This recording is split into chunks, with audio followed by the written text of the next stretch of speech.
Bill Miller will be joining us soon in Richland Center, a musician of worldwide acclaim, and we're just so lucky to have him coming back to Richland Center. Bill, has it been a good year since the last time we've talked? Yeah, it's been a great year in a lot of ways, and it's also continual change in my life as far as my health is getting better, way better, and I'm seeing things from a different point of view. I can now park at my tribal. I'm up here near my reservation today, but I can now park in the tribal elder parking zone. Hello. Nice. Does that mean you crossed over another birthday, another plateau? Yeah. I'm just turned 70. And I'm like, I don't feel it. Some days I do, but most of the time the music is such a healer. And I want to tell you this. To come back to Richland Center is going to be great. I just came back for the Whammy Awards, and that was an honor to be honored by them with Wisconsin Association of Music Industry in the Hall of Fame. But the thing is that I didn't pursue that award. What I'm still pursuing is the gifts of vision and belief. People that believe in me, they're all from Wisconsin. I mean, it just started here, and I'm not saying it's going to end here, but the state still means a lot to me. The little gigs. I get a lot of big shows. In fact, I'm flying out in about a week or so to go out to Arizona to play, or New Mexico to play for the Apache tribe on a big reconciliation concert. But this one in Richland Center, it's just a sweet gig. I invite you all to bring your family or whatever you need to do, but I hope you're there. It's amazing how life kind of circles around, and this is kind of back in your home stomping ground a little bit where your music career began, isn't it, Bill?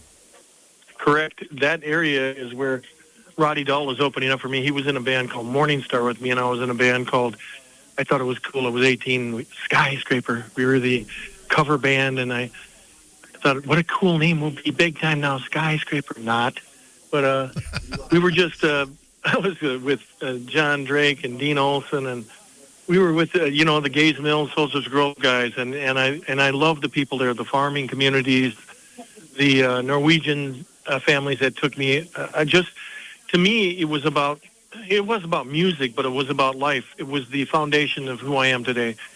It wasn't a drug culture, alcohol abuse. It wasn't a bizarre city where the city overtook me. It was the country. It was the glacial lands of Wisconsin.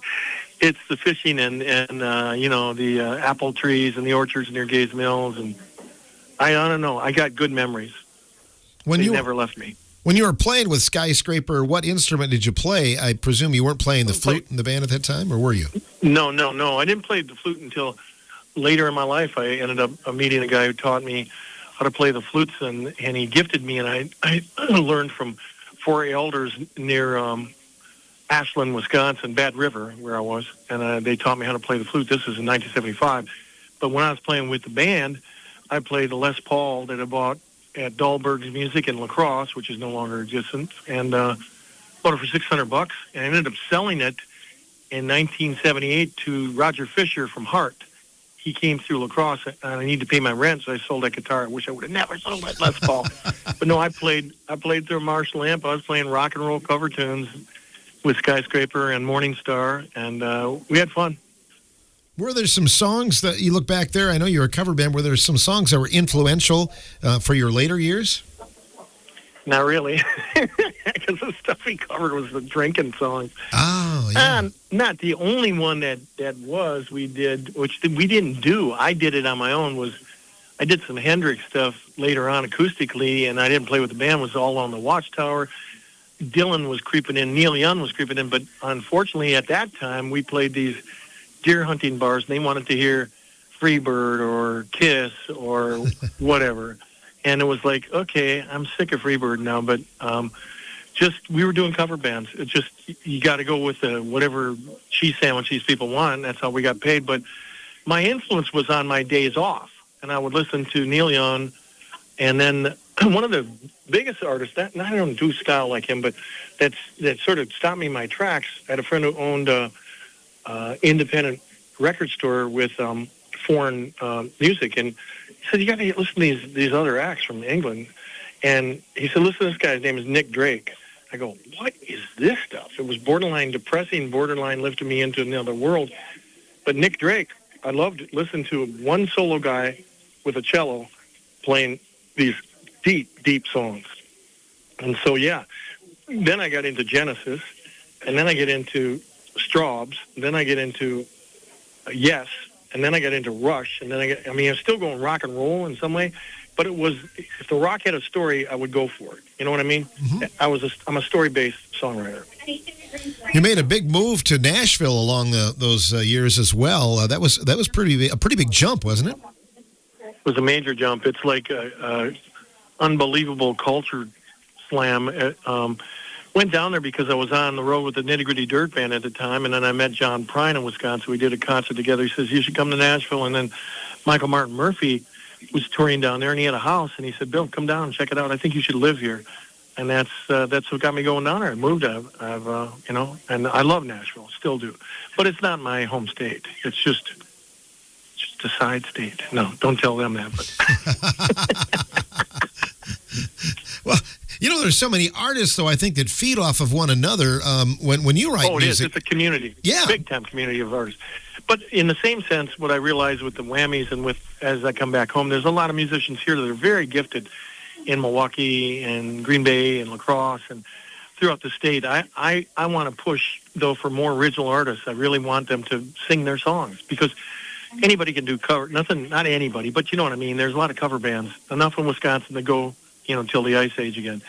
But I think that there's a lot of beautiful songwriters in the state of Wisconsin. I'm hoping to encourage them and bless them.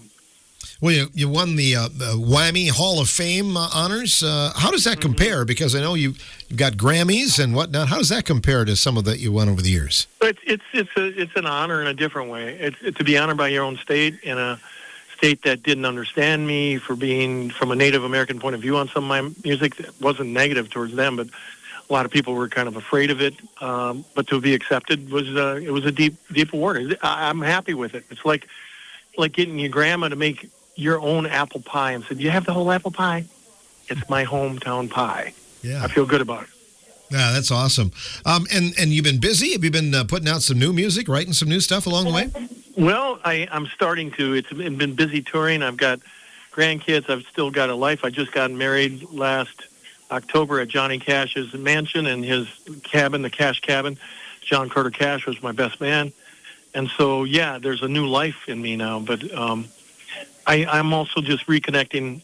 It's funny how certain age things you reconnect with. It's almost like, my tribe is Mohican, or you say the real word is Mahikanak, and it means people from where the waters are never still. And they never have been still. And I think that I'm identifying more with my roots than I've ever done. I don't know why. I'm not about to die or anything, but it just gets to a point where you think of the things that mean the most to you. And I think that's what these awards did for me. They brought me back home. John Carter Cash and the Cash family, man, not many people can name drop like that. I mean, that's a pretty awesome thing to be connected with them. Yeah, and it wasn't like I was chasing after them either. John met me at the Grammys quite a long time ago, and he knew who I was. He asked me to come in and play on a couple of these big stars' albums, and then I met the family, and by that time his dad was sick and he passed away. But John brought out a song that his dad wrote about Tecumseh, and he said, "Nobody's ever finished the music or the lyrics. Can you finish this song?" And I did, and it's on a big album with a bunch of others. So I can now say I co-wrote one with Johnny Cash called Tecumseh. You have to look it up. It's online. Awesome.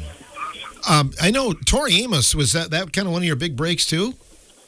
Oh, it was a major break. Tori means the world to me. I appreciate her stance on music as a woman and as an artist, and it was the greatest headline tour I've ever done in my life was with Tori Amos. It was well over 250 shows together, and it was a phenomenal.